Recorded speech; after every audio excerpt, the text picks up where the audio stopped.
মাহে রমজানে ইফতার উপলক্ষে ইতালি ঐতিহাসিক পর্যটন নগরী ভেনিস মেস্তে লা পাচে জামে মসজিদে বৃহত্তর চট্টগ্রামবাসী ইফতারের আয়োজন করেছে। এমন এক হৃদয় ছোঁয়া আয়োজনে সম্প্রীতি ও ভ্রাতৃত্বের অনন্য দৃষ্টান্ত স্থাপন করা হয়েছে। পবিত্র রমজান মাস উপলক্ষে ইটালির ঐতিহাসিক পর্যটন নগরী ভেনিসে বিশাল ইফতার মাহফিলের আয়োজন করেছে বৃহত্তর চট্টগ্রামবাসী। ভেনিসের লা পাচে জামে মসজিদে আয়োজিত এই ইফতার মাহফিলে প্রায় ৭-৮০০ রোজাদার অংশ নেন। ভেনিসে অবস্থানরত বৃহত্তর চট্টগ্রামবাসী ছাড়াও স্থানীয় রাজনৈতিক ও সামাজিক ব্যক্তিবর্গ, প্রবাসী বাংলাদেশী সহ বিভিন্ন দেশের প্রবাসী মুসলমানরা স্বতঃস্ফূর্তভাবে এই আয়োজনে অংশগ্রহণ করেন। রোজাদারদের জন্য ইফতারের মেনুতে ছিল খেজুর, ফল, পানি, জুস সহ নানা ধরনের দেশীয় খাবার। আয়োজকরা জানান, প্রবাস জীবনে একে অপরের পাশে থাকা, নিজেদের মধ্যে সম্প্রীতি ও ভ্রাতৃত্ববোধ জোরদার করা এবং অসহায় রোজাদারদের সঙ্গে ইফতার ভাগাভাগি করাই ছিল এই উদ্যোগের মূল লক্ষ্য।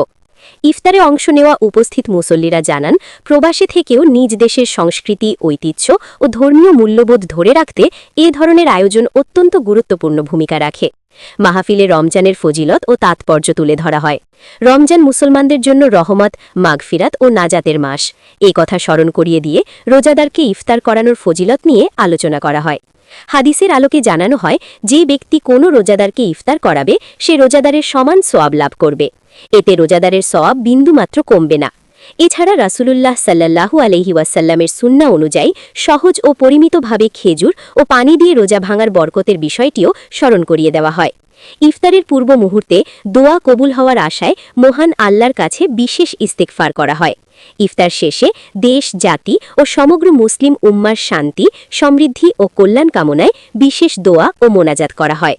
উল্লেখ্য, বৃহত্তর চট্টগ্রামবাসীর উদ্যোগে প্রতি বছরের ধারাবাহিকতায় নিয়মিতভাবে এই ইফতার মাহফিলের আয়োজন করা হয়ে থাকে।